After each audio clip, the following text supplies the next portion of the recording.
"Arga, jadi kamu sekarang cuman pelayan," teriak mantan istriku. Suaranya sengaja ditinggikan, seakan seluruh restoran harus tahu bahwa aku telah jatuh serendah itu. Di sampingnya, suami barunya tersenyum puas, jam tangan emasnya menyala-nyala di bawah lampu kristal, seperti lambang kemenangan yang ia banggakan. Padahal, restoran ini, tempat dengan pilar-pilar tinggi dan kilau lampu gantung yang megah, adalah darah dan keringatku sendiri selama 10 tahun. Aku membangunnya dari nol, dari malam-malam yang penuh rasa takut, dari hari-hari ketika aku tidur dengan kepala penuh angka dan tangan penuh luka, dari saat-saat aku menahan lapar demi membayar bahan baku terbaik dan gaji karyawan tepat waktu. Namun, bagi semua orang yang melihatku malam itu, aku hanya Arga si pendiam yang rajin menyapu lantai, Arga yang membawa nampan, Arga yang tampak seperti lelaki biasa yang tidak punya apa-apa. Dan anehnya, aku menyukai ketenangan itu. Di balik seragam pelayan yang terlihat sederhana, aku bisa melihat manusia apa adanya. Aku bisa melihat siapa yang sopan karena hatinya memang baik, dan siapa yang sopan hanya karena ingin dipandang. Aku bisa mendengar tawa yang tulus dan tawa yang beracun. Aku bisa merasakan bagaimana kekuasaan kecil yang mereka kira milik mereka, membuat mereka lupa bahwa setiap orang punya cerita yang tidak terlihat. Malam itu, restoran cukup ramai. Denting garpu dan pisau beradu pelan dengan alunan musik klasik yang lembut, seperti dunia yang ingin terlihat damai, padahal penuh persaingan halus di bawahnya. Aku membawa nampan berisi botol minuman mahal menuju meja nomor 12. Langkahku stabil, wajahku tenang, sama seperti puluhan malam sebelumnya. Sampai aku melihat siluet seorang wanita di meja itu. Tubuhku seakan berhenti sesaat bukan karena cinta, tapi karena luka lama yang tiba-tiba berdetak lagi. Seperti bekas luka yang sudah lama kering, namun masih bisa perih jika disentuh. Wanita itu adalah Dinda. Dinda yang dulu bersumpah akan menemaniku dalam susah maupun senang. Namun pergi saat tabunganku tinggal 100.000 rupiah. 100.000 yang bahkan tidak cukup untuk membayar mimpi yang kami sebut masa depan. Di sampingnya duduk seorang pria dengan senyum lebar, gigi putih rapi, gaya tertawa yang terlalu keras, seolah ingin menaklukkan ruangan. Ia memamerkan dirinya tanpa malu, seakan dunia diciptakan untuk mengagumi apa yang ia miliki. Mereka tampak seperti pasangan sempurna, tepat di tempat yang terasa sangat tidak sempurna bagiku untuk bertemu mereka. Aku menahan napas, menata wajah, lalu mendekat seperti pelayan biasa. "Permisi, ini pesanannya," ucapku dengan suara datar, seolah aku sedang melayani tamu lain, seolah aku tidak mengenalnya, seolah masa lalu tidak pernah menorehkan apapun di antara kami. Dinda menoleh, matanya membelalak, dan dalam sepersekian detik, aku melihat keterkejutan itu muncul, lalu segera digantikan oleh sesuatu yang lebih busuk. Bukan rindu, bukan rasa bersalah, melainkan kemenangan. Sejenis kemenangan yang muncul saat seseorang merasa hidupnya akhirnya lebih tinggi daripada orang yang dulu pernah ia tinggalkan. Keheningan singkat menyelimuti meja itu sebelum tawa renyah keluar dari bibirnya yang dipulas lipstik merah menyala. Tawa yang manis di permukaan, namun tajam di dalam. Ia menatapku dari ujung kaki sampai ujung kepala, seperti sedang menilai barang murah yang salah tempat. "Arga," katanya, suaranya sengaja dikeraskan. "Jadi setelah 5 tahun, kamu berakhir jadi tukang antar makanan di sini?" Aku menahan emosi yang mulai bergejolak. Aku hanya tersenyum tipis, bukan karena aku lemah, tapi karena aku paham satu hal. Tidak ada pekerjaan yang rendah, kecuali pekerjaan merendahkan orang lain untuk merasa tinggi. Dinda bersandar di kursi beludru, melipat tangan di dada, menikmati perhatian yang mulai tertarik ke meja mereka. Pria di sampingnya, yang belakangan ku ketahui bernama Agus, menyesap cerutu, tanpa peduli aturan dilarang merokok. Asapnya menguar, arogan, sama seperti tatapannya. "Heh," Dinda tertawa kecil, lalu menoleh ke Agus. "Sayang, kenalkan, ini Arga, mantan suamiku. Dulu mengaku punya masa depan cerah, tapi ternyata cuma pandai berkhayal." Agus menurunkan cerutunya, lalu membuang asap tepat ke arah wajahku, Bau tembakau menusuk hidung membuat tenggorokan terasa perih. Ia memandangku seperti aku benda rongsok yang nyasar ke galeri seni. Senyum meremehkan mengambang di wajahnya yang berminyak.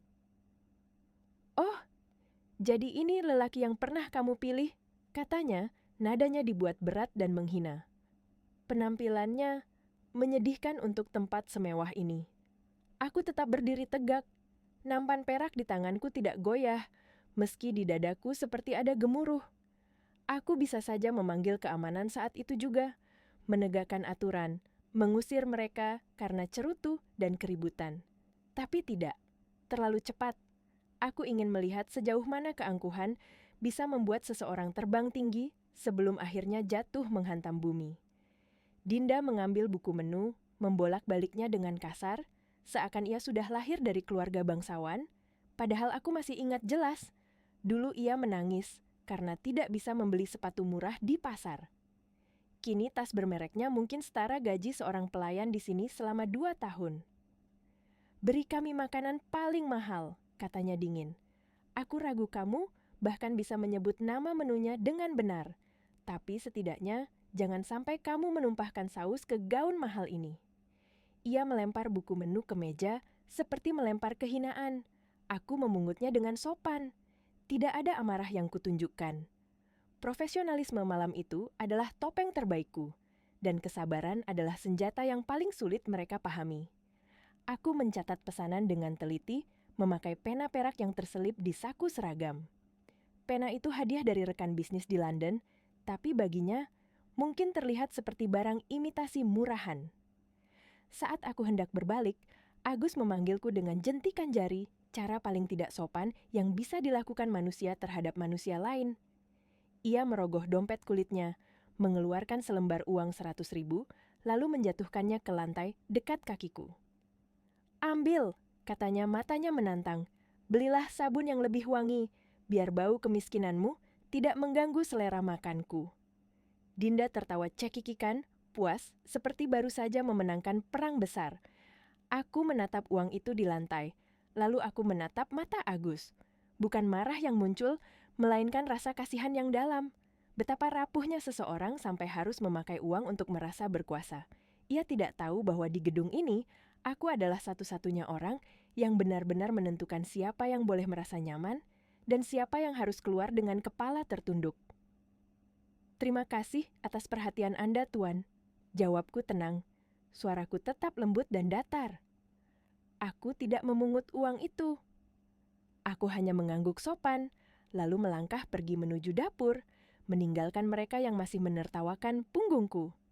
Begitu pintu baja dapur menutup di belakangku, aku menarik napas panjang. Di dalam, suara wajan dan langkah cepat para staf tidak mampu menutupi gemuruh di dadaku. Bukan gemuruh dendam, melainkan gemuruh sebuah keputusan.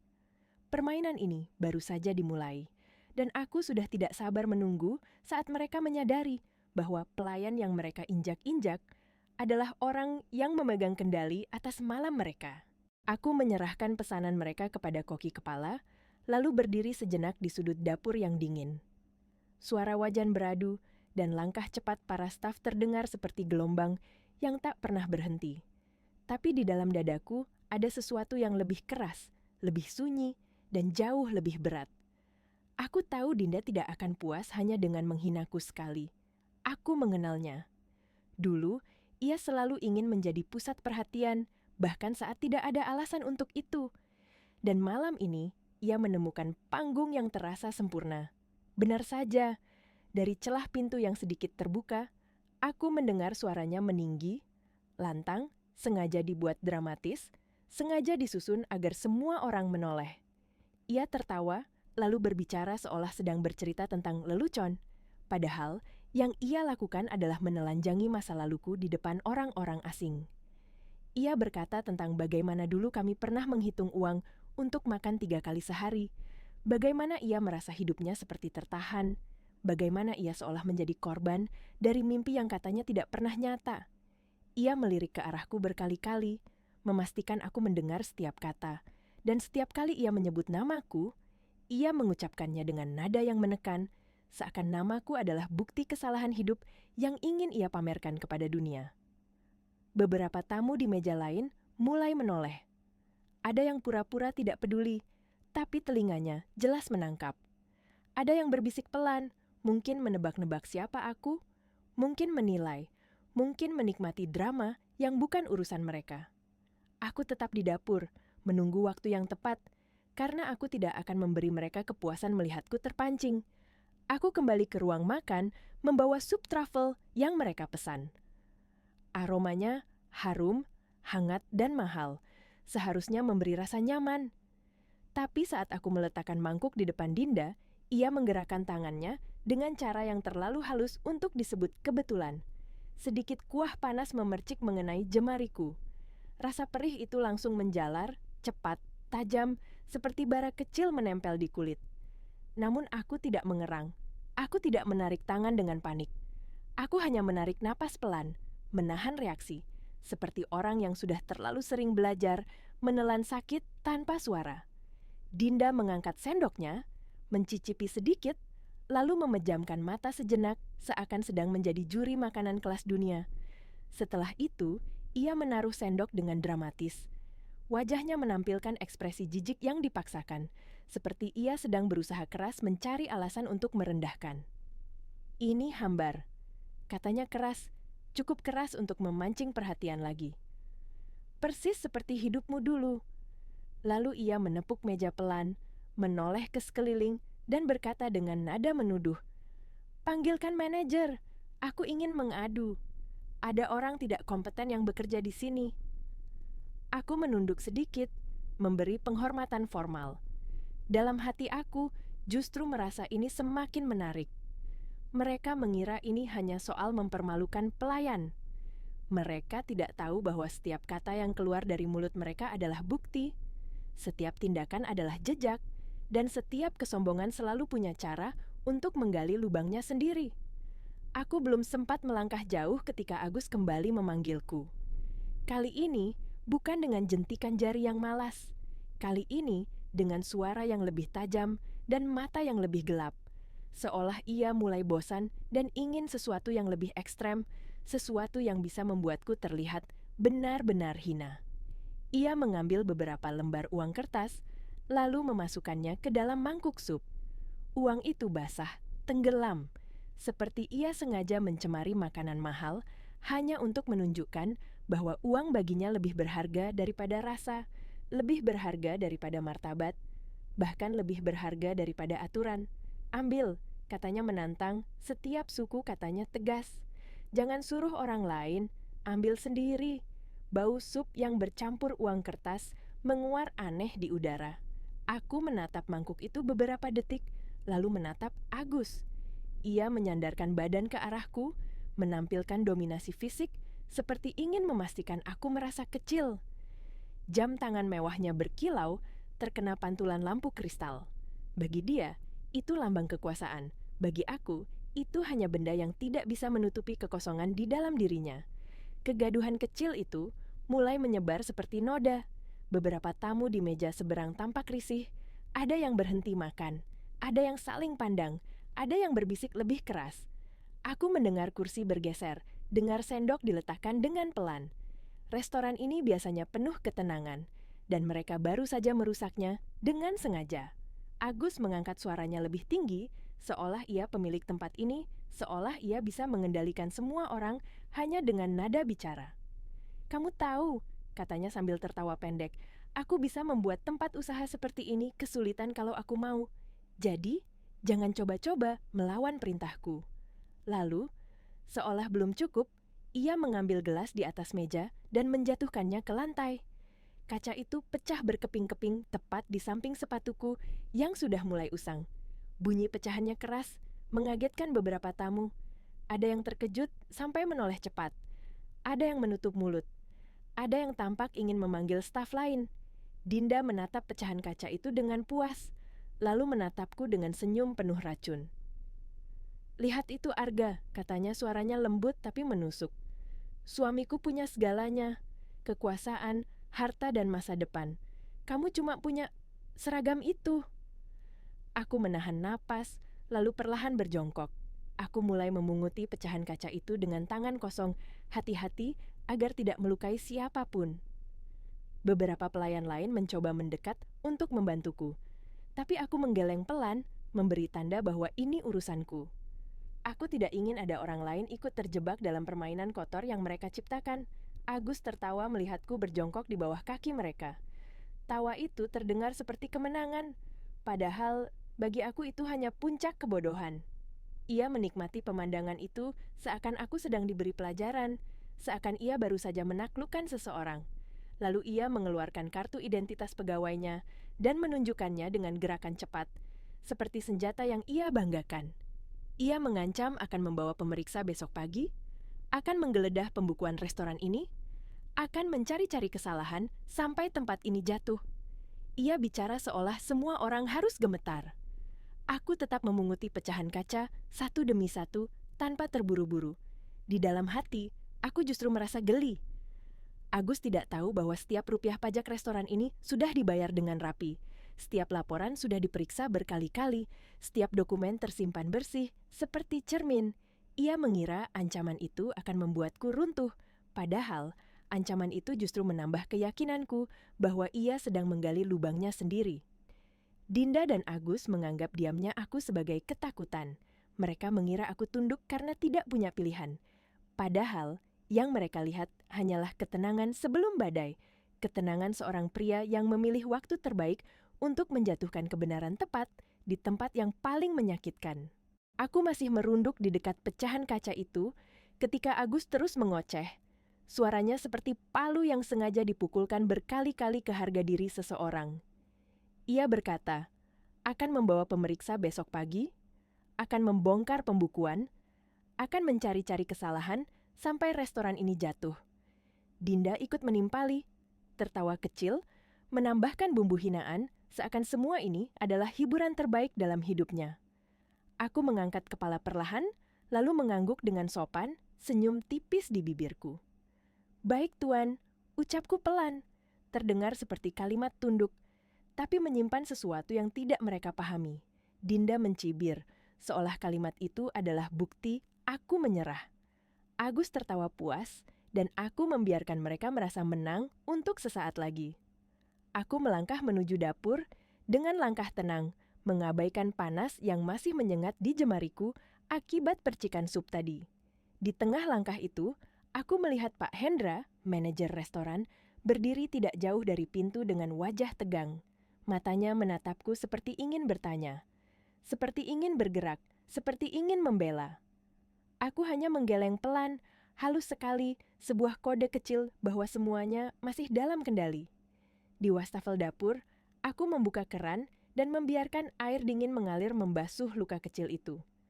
Rasa perihnya perlahan mereda, digantikan dingin yang menenangkan. Aku menatap pantulan wajahku di permukaan stainless. Wajah seorang pria yang terlalu sering ditantang untuk membuktikan nilai dirinya, tapi malam ini memilih diam bukan karena kalah, melainkan karena sedang menata langkah. Dari dalam dapur, aroma daging wagyu kelas premium mulai tercium. Koki-koki bergerak cepat, terlatih, seolah semua ini hanya rutinitas. Piring porselen putih disiapkan, saus ditakar dengan presisi. Garnish diletakkan seperti karya seni. Aku mengambil nampan itu, merapikan napasku, lalu kembali ke ruang tengah dengan langkah pelan, profesional, seperti aku benar-benar hanya pelayan. Di sana, Dinda sedang sibuk bersuah foto. Ia mengangkat ponselnya berkali-kali, memiringkan wajahnya, mencari angle terbaik, lalu tertawa manja pada Agus.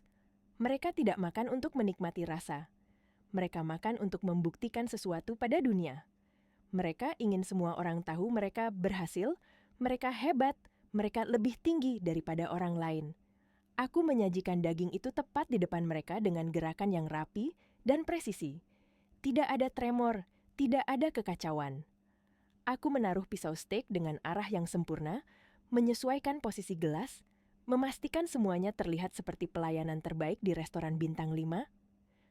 Agus memotong dagingnya dengan kasar, mengunyah dengan ekspresi sok tahu, lalu menatapku dengan jijik yang dibuat-buat. "Hah," katanya keras. Ini restoran mahal, tapi pelayannya begini. Seharusnya pemilik restoran ini memecatmu sejak hari pertama. Kamu cuma merusak pemandangan di gedung yang indah ini. Dinda menatapku dengan mata penuh kebencian yang sulit dijelaskan. Mungkin ia membenciku karena aku adalah saksi hidup dari masa lalu ketika ia pernah hidup sederhana. Saksi yang membuatnya ingat bahwa ia pernah takut, pernah miskin, pernah menangis, dan kini ia ingin menghapus semuanya dengan cara paling mudah, yaitu menghancurkan orang yang pernah melihatnya rapuh. Aku tetap bingung, bisiknya penuh kemenangan. Dulu kamu sok yakin akan sukses, tapi lihat kamu sekarang. Kamu bahkan tidak bisa membayangkan hidup seperti ini meski kamu bekerja di sini selama 100 tahun. Aku tidak menjawab. Aku hanya berdiri sepersekian detik lebih lama dari biasanya, lalu membungkuk sopan dan melangkah mundur. Di sudut mata, aku melihat Agus berkali-kali melirik jam tangannya, seolah ingin menunjukkan bahwa waktunya sangat berharga, seolah ia adalah orang yang selalu dikejar jadwal penting. Tapi, cara ia menatap sekeliling, cara ia tertawa terlalu keras, cara ia memamerkan semuanya, justru menunjukkan ketakutan khas orang kaya baru. Mereka bisa membeli pakaian mewah dan makanan mahal, tapi tidak bisa membeli kelas dan tata krama. Aku merasa puas melihat mereka gelisah, karena aku tidak menampilkan wajah sedih. Dinda jelas menunggu aku runtuh. Ia ingin melihat mataku berkaca-kaca. Ia ingin melihat aku memohon. Ia ingin membuktikan bahwa keputusannya meninggalkanku dulu benar. Tapi yang ia dapat hanyalah ketenangan yang membuatnya semakin resah. Dan seperti semua orang yang tidak tahan kalah dalam permainan ego, mereka menaikkan level kekejaman. Agus mengangkat gelas anggurnya, lalu dengan gerakan yang kelihatan tidak sengaja, ia menumpahkan anggur merah ke lantai. Cairan itu mengalir, lalu sebagian mengenai ujung sepatuku yang sudah mulai usang. Anggur itu meresap cepat, meninggalkan noda yang kontras, seperti luka yang sengaja ditorehkan. Ia menatap mataku, menunggu reaksiku, dengan senyum kecil yang dingin. Aku membungkuk sekali lagi, mengambil kain pembersih, lalu mulai mengusap genangan anggur merah itu dengan kain putih. Setiap usapan menghapus warna merah, tapi tidak menghapus niat busuk di baliknya. Agus belum puas. Saat aku sedang merunduk, ia menggeser kaki sepatunya, lalu menekannya pelan ke punggung tanganku. Rasa sakit itu tajam, mengejutkan, dan tubuhku refleks menegang. Tapi aku menggigit bibir bawah agar tidak mengeluarkan suara. Aku tidak akan memberi mereka hiburan itu. Aku tidak akan menari di atas luka hanya karena mereka ingin menertawakan. "Lihat itu!" teriak Agus. Suaranya menggelegar. "Dia bahkan tidak bisa membersihkan lantai dengan benar. Masih berani bekerja di sini. Bagaimana kamu mau punya masa depan kalau melakukan hal sepele saja tidak becus?" Suasana restoran mendadak berubah. Musik klasik masih mengalun, tapi rasanya seperti jauh sekali. Beberapa tamu berhenti makan. Banyak mata kini tertuju pada kami. Aku bisa merasakan tatapan itu seperti lampu sorot, panas, menekan. Dan di antara kerumunan itu, aku melihat Pak Hendra bergerak cepat mendekat. Wajahnya tegang, jelas ingin menghentikan semuanya. Namun sekali lagi, aku memberi kode dengan satu gelengan kepala yang sangat halus. Aku tidak ingin ia membongkar identitasku sebelum waktunya, karena jika rahasia itu terbuka terlalu cepat, Dinda dan Agus akan berhenti merasa berkuasa, dan mereka tidak akan mengeluarkan semua kebusukan mereka sampai tuntas. Dinda tertawa kecil, menikmati pemandangan tangan mantan suaminya diinjak. "Ayo Arga," katanya dengan nada memaksa. "Mana harga dirimu yang dulu sering kamu banggakan? Coba bilang kamu pecundang, bilang kamu tidak berguna." Agus semakin menekan sepatunya. "Katakan," hardiknya. "Katakan kamu pecundang yang tidak berguna." Lalu, seperti belum cukup, ia menyiramkan sisa air putih dari gelasnya ke atas lantai yang baru saja kubersihkan. Air itu memercik ke celanaku. Dingin, memalukan. Seisi restoran kini menjadi saksi bisu betapa biadabnya manusia yang merasa memiliki segalanya. Di saat itulah, amarah yang selama ini kupendam perlahan naik. Bukan seperti ledakan, melainkan seperti arus besar yang akhirnya menemukan jalannya. Aku berhenti mengusap lantai. Aku menarik tanganku perlahan dari bawah sepatu Agus, lalu berdiri tegak. Aku menatap mereka berdua. Sorot mataku jauh lebih tajam dari sebelumnya. Suasana di sekitar kami terasa mencekam, seolah udara menegang. Dinda menurunkan ponselnya. Agus mengernyit, bingung, karena ada sesuatu yang berubah. Nada tenangku tidak lagi terdengar seperti pelayan rendah hati. Agus mengangkat telunjuk ke depan hidungku. "Jangan coba-coba menantangku," ancamnya, suaranya bergetar marah. "Ingat, aku bisa menghancurkan tempat ini." Aku tersenyum dingin. Lalu aku melirik jam dinding besar di lobi restoran, jam yang berdetak pelan, teratur, seperti pengingat bahwa waktu selalu berpihak pada kebenaran. "Kalian tahu," bisikku lirih, hanya cukup untuk didengar mereka berdua. "Berapa harga 1 detik di restoran ini?" Wajah Dinda berubah sedikit. Agus membeku sejenak, tidak mengerti arah kata-kataku. Aku tidak menunggu jawaban. Aku berbalik, lalu berjalan meninggalkan mereka menuju tangga lantai 2. Langkahku mantap, tenang, tanpa tergesa. Aku merasa saatnya topeng ini dibuka sepenuhnya untuk mengakhiri kegilaan yang mereka ciptakan sendiri. Di atas, Pak Hendra sudah menungguku dengan wajah penuh penyesalan dan amarah yang tertahan. "Tuan Arga," katanya pelan, suaranya bergetar. "Mohon maafkan kelalaian saya akan segera." Aku mengangkat tangan, menghentikannya. "Tenang," ucapku lembut. "Hendra, berikan mereka tagihan paling mahal yang pernah ada di restoran ini, termasuk biaya pembersihan lantai akibat tumpahan anggur tadi. Setelah itu, pastikan semua pintu keluar dijaga." Pak Hendra menelan ludah, lalu mengangguk cepat, matanya melebar karena akhirnya memahami arah permainan ini. Aku masuk ke ruang pribadiku. Aku melepas seragam pelayan itu perlahan, seperti melepas kulit yang selama ini sengaja kupakai. Aku merapikan rambutku, menarik napas, lalu mengenakan jas biru gelap yang melekat sempurna, membungkus luka dan keteguhan yang tidak pernah benar-benar hilang. Di cermin, aku menatap diriku sendiri. Bukan lagi pelayan yang mereka hina. Aku adalah pemilik tempat ini. Aku adalah orang yang selama ini berdiri di balik kemewahan yang mereka pamerkan, dan aku akan turun bukan untuk membalas dengan kekerasan, melainkan dengan kebenaran yang akan menghantam mereka lebih keras dari apapun. Aku melangkah keluar dari ruang pribadiku dengan jas biru gelap yang rapi, sepatu kulit yang mengilap, dan jam sederhana yang nilainya tidak pernah perlu diumbar. Setiap langkah di tangga marmer itu terdengar jelas, mantap, seakan irama waktu sendiri ikut menuntunku turun. Di lantai bawah, suasana restoran telah berubah. Musik klasik masih mengalun, tapi percakapan para tamu merendah, seperti ada firasat bahwa sesuatu yang besar akan terjadi. Dinda dan Agus masih duduk di meja mereka. Agus tampak gelisah, jari-jarinya mengetuk-ngetuk meja tanpa sadar. Dinda berusaha tersenyum, tapi sorot matanya tidak lagi setajam tadi. Ada kebingungan kecil yang mulai tumbuh, seperti retakan halus di dinding kesombongan mereka.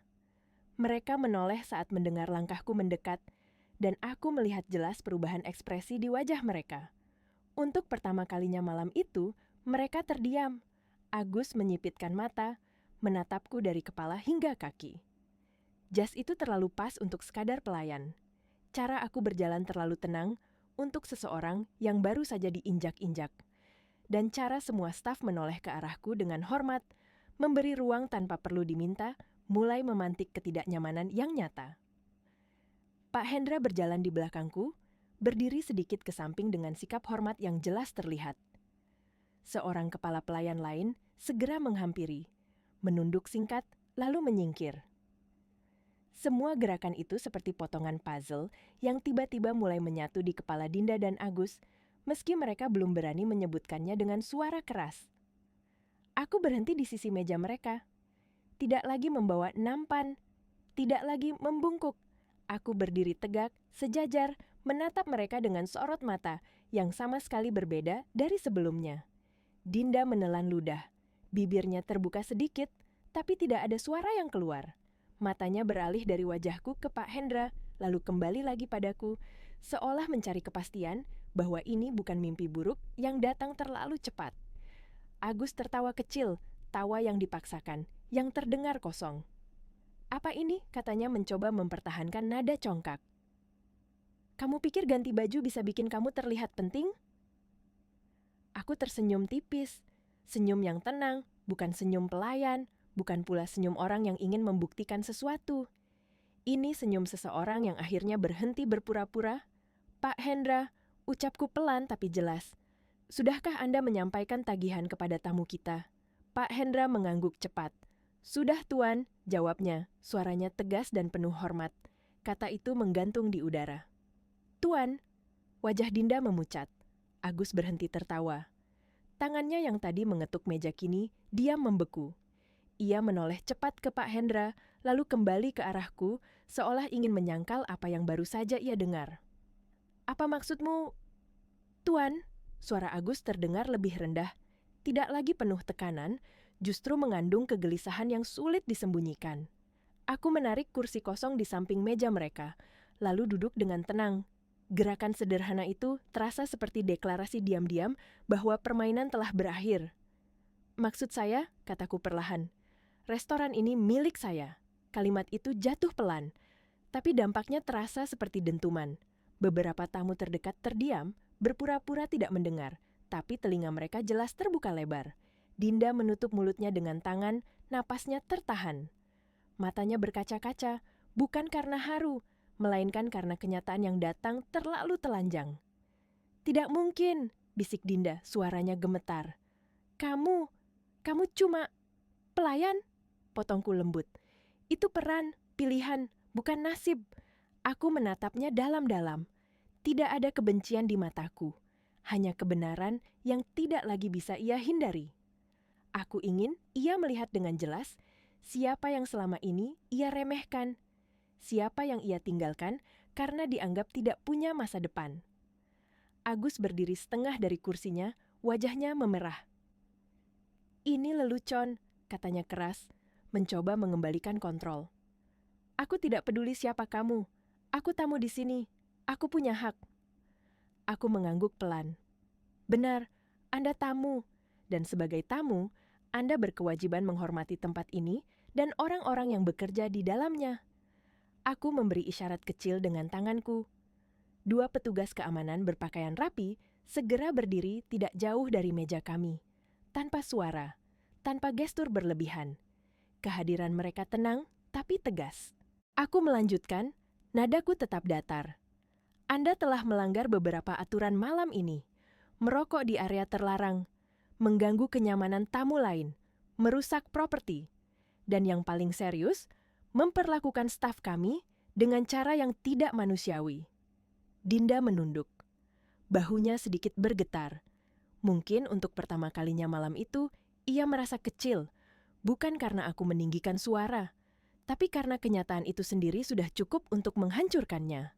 Agus mengepalkan tangan.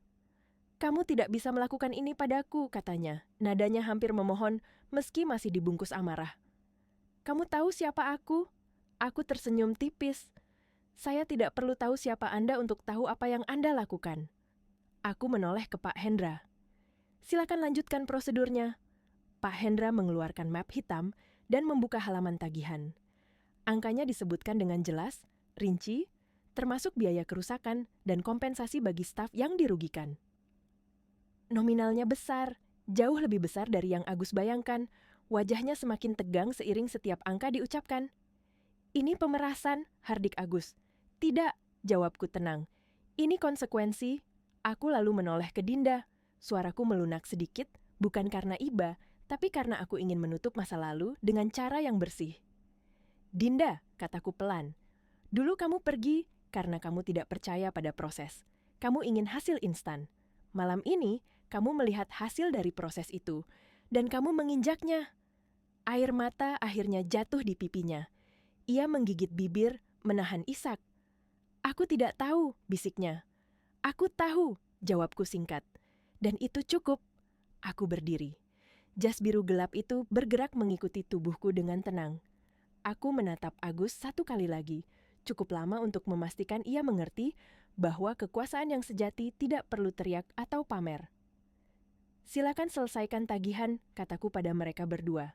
Setelah itu, saya sarankan Anda pergi dengan tenang. Aku berbalik dan melangkah pergi, meninggalkan mereka di meja yang kini terasa jauh lebih kecil dari sebelumnya. Di belakangku, aku mendengar suara kursi ditarik dengan canggung, isak tertahan, dan langkah berat petugas keamanan yang bersiap mengawal. Di tengah langkahku kembali ke lantai atas, aku merasakan sesuatu yang lama hilang kini kembali. Bukan kepuasan membalas dendam, tapi kelegaan. Kelegaan karena aku tidak perlu lagi membuktikan apapun pada siapapun. Aku belum sempat mencapai anak tangga terakhir ketika suara langkah tergesa terdengar di belakangku. Bukan langkah penuh percaya diri seperti sebelumnya, melainkan langkah yang goyah, terburu, dan syarat kepanikan. Aku berhenti sejenak, tidak berbalik, membiarkan suara itu mendekat dengan sendirinya. "Arga, tunggu!" Suara Dinda. Lebih pelan, lebih rapuh, tidak lagi terdengar seperti wanita yang tertawa puas beberapa menit lalu. Aku bisa merasakan getaran di suaranya seperti seseorang yang baru saja kehilangan pijakan. Aku menoleh perlahan. Dinda berdiri beberapa langkah di belakangku. Wajahnya basah oleh air mata yang tidak lagi berusaha ia sembunyikan. Riasannya mulai luntur, senyum angkuhnya menghilang tanpa bekas. Di belakangnya, Agus berdiri kaku di dekat meja, wajahnya gelap, rahangnya mengeras, tangannya mencengkeram ponsel dengan gusar. Untuk pertama kalinya, ia terlihat kecil di ruangan yang tadi ia klaim bisa ia hancurkan. "Aku? Aku tidak tahu itu kamu," kata Dinda, suaranya nyaris pecah. "Kalau aku tahu, aku tidak akan..." Aku mengangkat tangan, menghentikannya dengan gerakan sederhana. "Masalahnya bukan soal kamu tahu atau tidak," ucapku pelan. "Masalahnya adalah cara kamu memperlakukan orang yang kamu pikir tidak punya apa-apa." Kalimat itu membuatnya terdiam, bahunya bergetar lebih hebat. Ia menunduk seperti anak kecil yang baru sadar telah berbuat salah, tapi sudah terlambat untuk menarik kembali kata-kata kejam yang terlanjur diucapkan. "Aku malu," bisiknya lirih. "Aku benar-benar malu." Aku menatapnya tanpa emosi berlebih. Tidak ada kemarahan, tidak ada kemenangan. Yang ada hanya jarak. Jarak antara dua orang yang pernah berbagi mimpi, lalu memilih jalan berbeda, dan kini berdiri di sisi yang tidak mungkin lagi bertemu. "Malu itu penting," jawabku tenang. "Itu berarti hatimu belum mati." Dinda mengangkat kepala. Matanya merah, penuh penyesalan. "Apa aku masih bisa memperbaiki semuanya?" Aku menghela napas perlahan.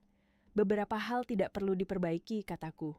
"Beberapa hal hanya perlu diterima." Aku melangkah satu anak tangga lebih tinggi, lalu menoleh kembali untuk terakhir kalinya. "Selesaikan urusanmu malam ini. Pulanglah, dan lain kali, jangan ukur nilai manusia dari seragam yang ia pakai." Dinda tidak menjawab.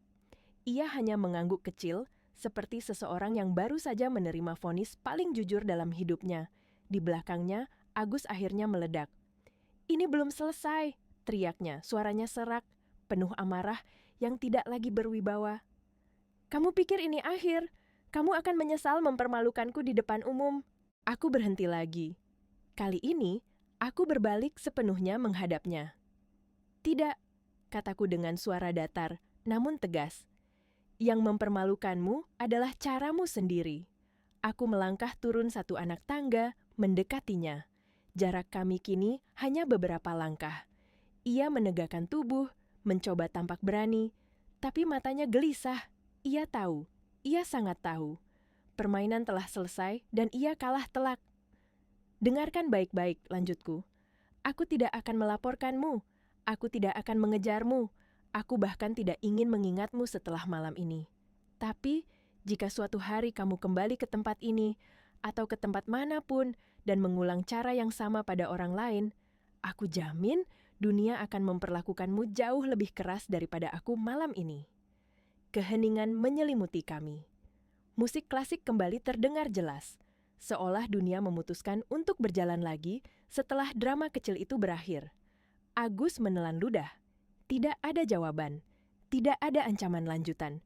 Ia memalingkan wajah, lalu duduk kembali dengan kasar, menyerahkan kartu pembayaran kepada Pak Hendra tanpa berkata apa-apa lagi. Aku berbalik dan melanjutkan langkahku ke lantai atas. Di ruang pribadiku, aku berdiri di balik jendela kaca besar, memandang ke arah ruang makan. Dari atas, semuanya terlihat berbeda. Dinda dan Agus akhirnya berdiri dan berjalan keluar dengan pengawalan. Tidak ada sorotan lampu, tidak ada teriakan, tidak ada drama lanjutan. Hanya dua sosok yang datang dengan kesombongan dan pergi dengan keheningan. Aku meraih segelas air, menyesapnya perlahan. Tanganku masih terasa sedikit nyeri, tapi hatiku jauh lebih ringan. Malam ini bukan tentang balas dendam, malam ini tentang pengingat bahwa harga diri tidak pernah ditentukan oleh jabatan, bahwa kekuasaan sejati adalah kemampuan untuk tetap manusia. Bahkan saat orang lain memilih menjadi kejam, aku menatap kembali ke bawah.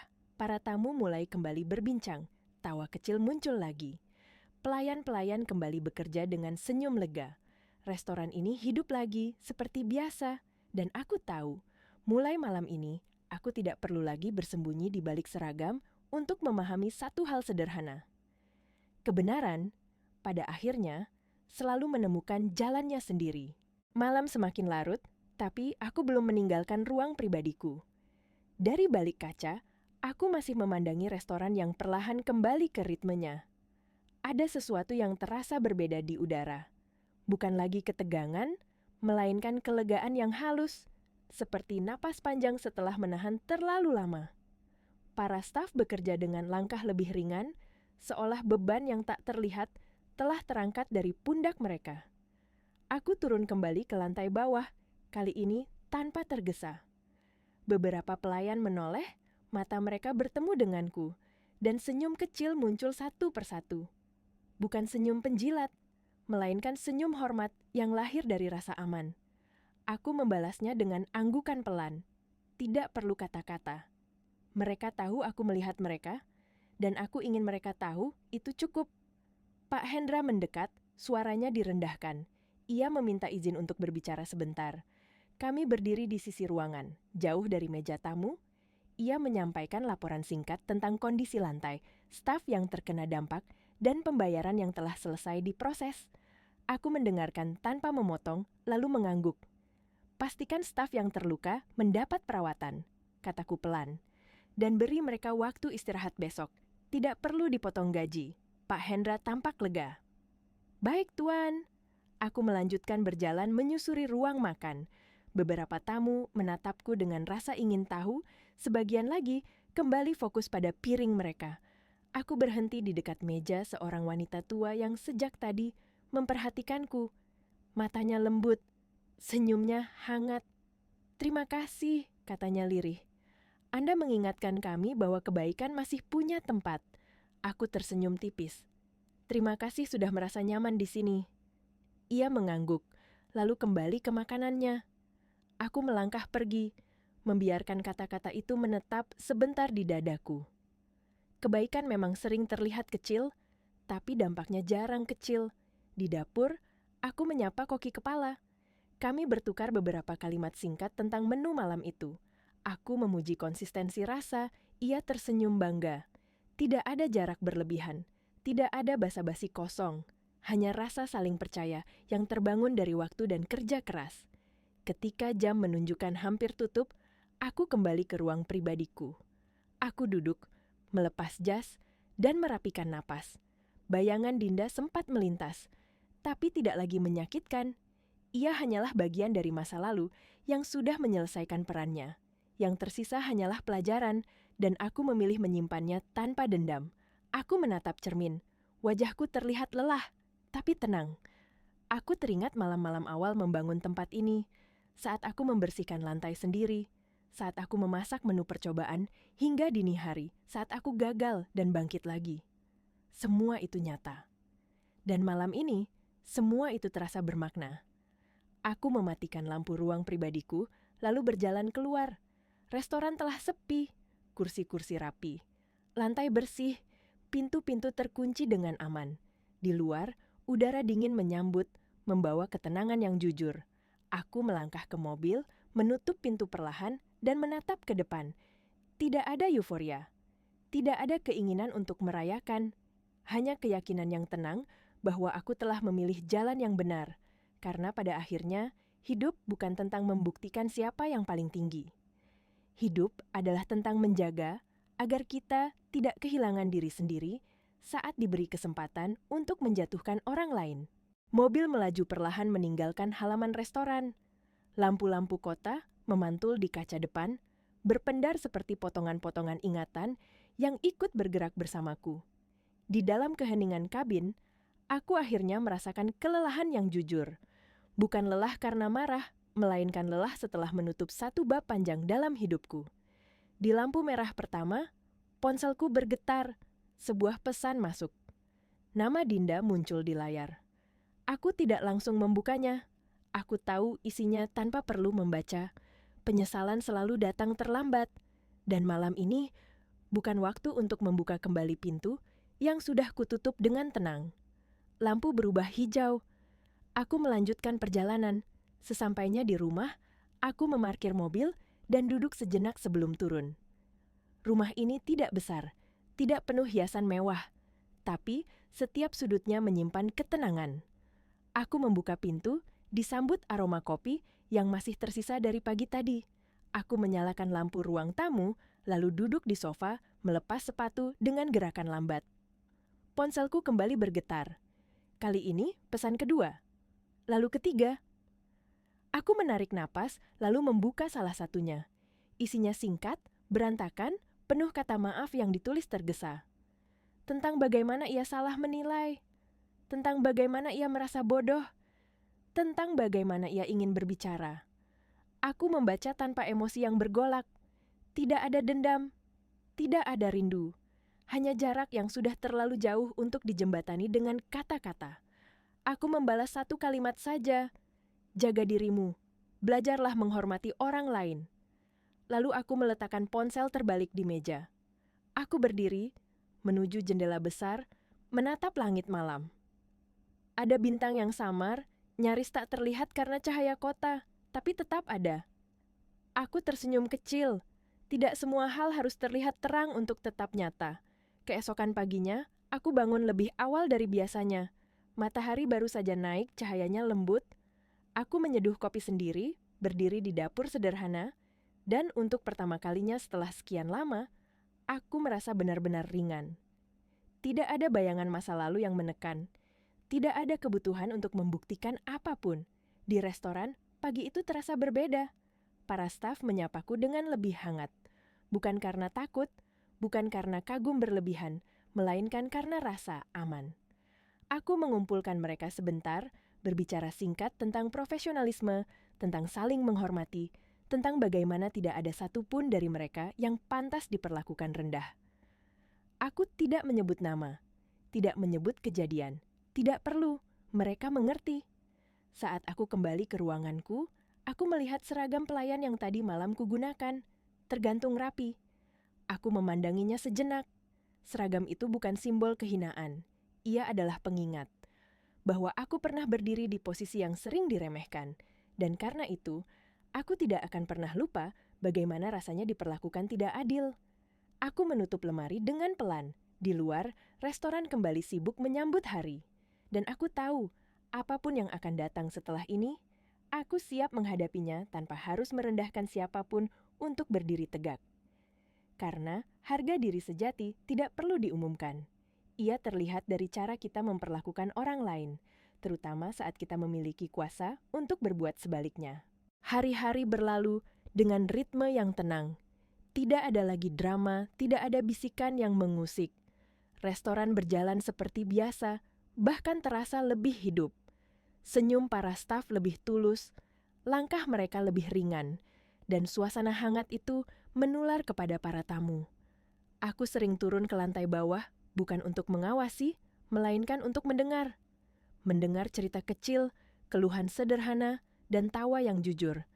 Dari sanalah aku tahu, tempat ini bukan hanya bangunan dan menu, melainkan ruang aman bagi banyak orang. Suatu sore, ketika matahari condong ke barat dan cahaya keemasan menyentuh meja-meja kosong, aku duduk sendirian di salah satu sudut. Aku memandangi pantulan diriku di kaca jendela. Ada bekas lelah yang masih tinggal, tapi tidak lagi menyakitkan. Aku teringat malam itu, ketika kesombongan hampir menenggelamkan nurani, ketika suara-suara keras mencoba menindih keheningan yang kupilih. Dan aku bersyukur, karena aku memilih cara yang benar untuk menyelesaikannya. Ponselku bergetar lagi. Bukan Dinda kali ini, pesan dari seorang staf muda yang dulu sering merasa tidak percaya diri. Ia menulis terima kasih karena merasa dilindungi, karena merasa dihargai. Aku membaca pelan, lalu menaruh ponsel sambil tersenyum. Kadang, dampak terbesar datang dari keputusan paling sederhana.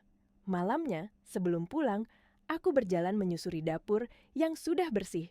Wajan tergantung rapi, lantai mengilap, dan bau sisa masakan masih hangat. Aku menyentuh meja kerja sebentar, seperti menyentuh perjalanan panjang yang pernah kulalui. Tidak ada yang instan, tidak ada yang jatuh dari langit. Semua dibangun pelan-pelan, dengan sabar, dengan keyakinan.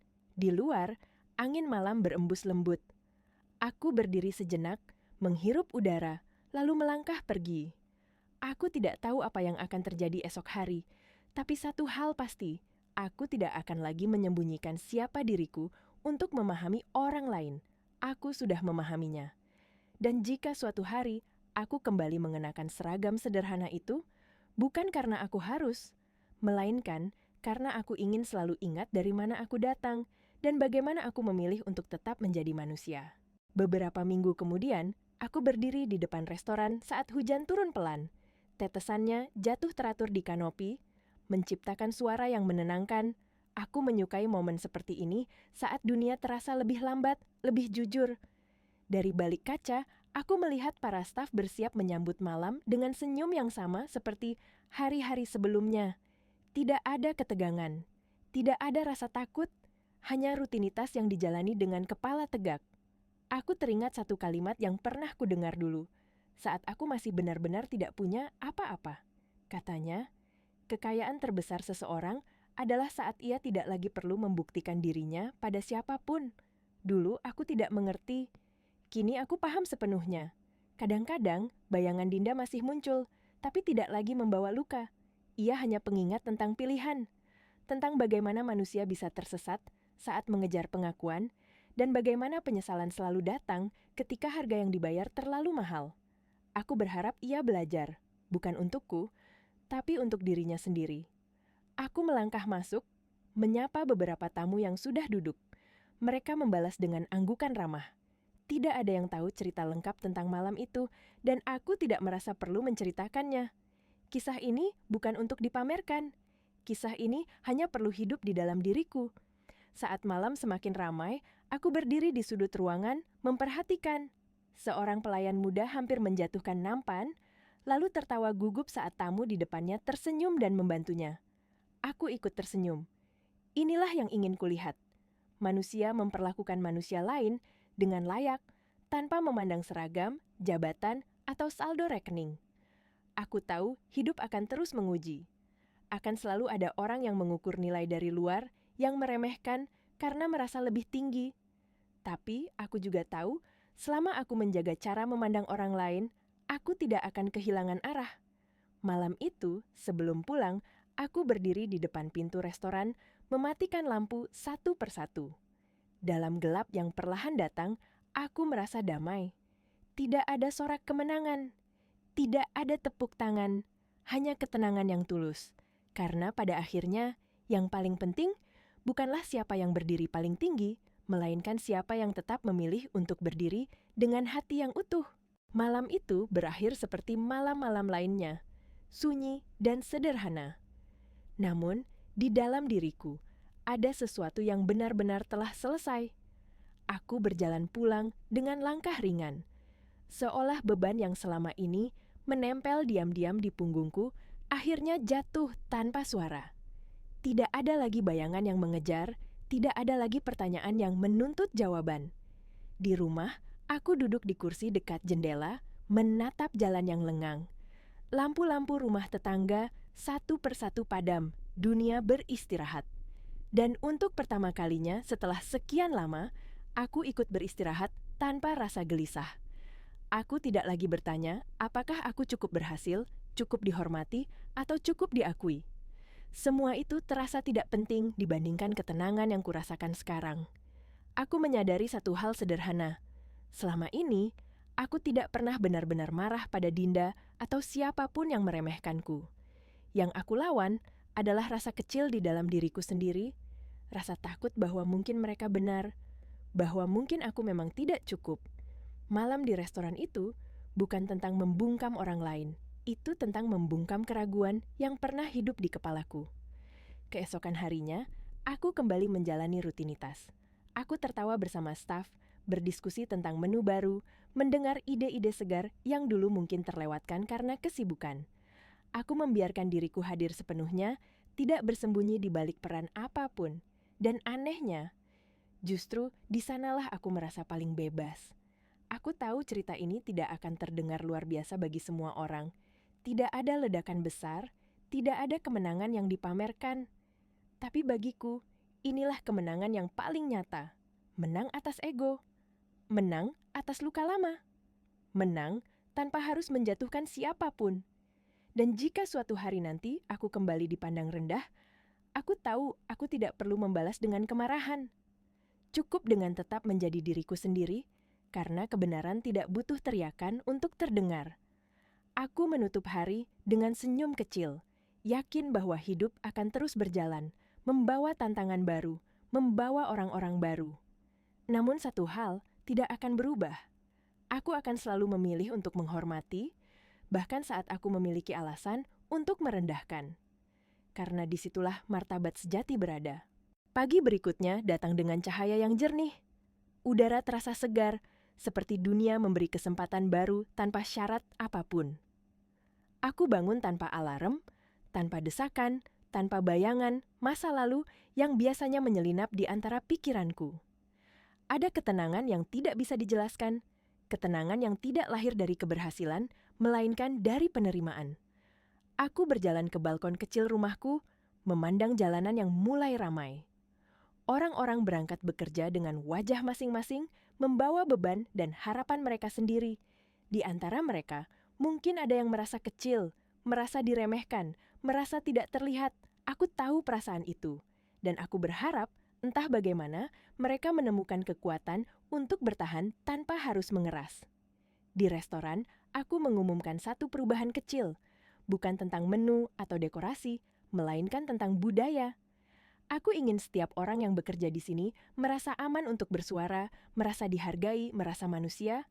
Tidak ada teriakan, tidak ada hinaan, tidak ada kekuasaan yang dipakai untuk merendahkan. Aku melihat mata-mata yang berbinar, bukan karena janji besar, tetapi karena rasa dihormati yang sederhana. Siang itu, aku kembali mengenakan seragam pelayan hanya untuk 1 jam. Bukan untuk menyamar, bukan untuk menguji, melainkan untuk mengingat. Mengingat bagaimana rasanya berdiri di depan orang lain, menunggu penilaian dari tatapan singkat. Beberapa tamu tersenyum, beberapa tidak memperhatikan, dan itu tidak masalah. Aku melakukan tugasku dengan tenang, lalu kembali ke ruanganku tanpa merasa kehilangan apapun. Saat matahari tenggelam, aku berdiri di pintu restoran, menyambut malam dengan perasaan utuh. Aku tahu cerita ini bisa saja berhenti di sini, tanpa kelanjutan dramatis, tanpa konflik baru. Dan itu baik-baik saja. Tidak semua kisah perlu klimaks yang keras untuk bermakna. Aku menarik napas panjang, lalu menghembuskannya pelan. Hidupku berjalan, restoranku hidup, dan hatiku akhirnya tenang. Karena pada akhirnya, yang paling berharga bukanlah saat dunia mengakui kita, melainkan saat kita berdamai dengan diri sendiri. Waktu berjalan tanpa terasa, hari berganti hari, dan malam-malam berlalu dengan tenang. Tidak ada lagi suara tawa yang merendahkan, tidak ada tatapan yang menusuk harga diri. Yang tersisa hanyalah irama hidup yang sederhana, jujur, dan cukup. Aku mulai menikmati hal-hal kecil yang dulu sering terlewatkan, secangkir kopi hangat sebelum restoran buka, obrolan singkat dengan staf di sela kesibukan, atau senyum tamu yang merasa dihargai. Suatu malam, setelah restoran tutup lebih awal karena hujan deras, aku duduk sendirian di meja dekat jendela. Di luar, air hujan mengalir di kaca, memburamkan cahaya lampu jalan. Aku teringat semua yang telah kulalui, jatuh, bangkit, diragukan, diremehkan, lalu perlahan berdiri kembali tanpa harus berteriak pada dunia. Semua itu terasa jauh, seperti mimpi yang akhirnya menemukan ujungnya. Aku menyadari, tidak semua orang yang pernah menyakitiku perlu aku hadapi lagi. Beberapa cukup dilepaskan. Beberapa cukup dijadikan pelajaran. Hidup terasa jauh lebih ringan saat aku berhenti membawa beban yang bukan lagi milikku. Aku berdiri, mematikan lampu satu persatu, lalu mengunci pintu restoran dengan hati yang tenang. Di bawah langit malam yang basah, aku melangkah pergi tanpa menoleh ke belakang. Tidak ada lagi yang perlu dibuktikan. Tidak ada lagi yang perlu ditunggu. Karena pada akhirnya, kemenangan terbesar bukan saat orang lain akhirnya tahu siapa kita, melainkan saat kita sendiri tidak lagi ragu tentang nilai diri kita. Cerita ini pun berhenti di sana, sederhana, sunyi, dan utuh. Malam itu, sebelum benar-benar menutup cerita ini, aku kembali berdiri di ambang pintu restoran. Hujan sudah berhenti. Jalanan basah memantulkan cahaya lampu seperti cermin panjang yang tenang. Aku memandang pantulan itu sesaat, lalu tersenyum kecil.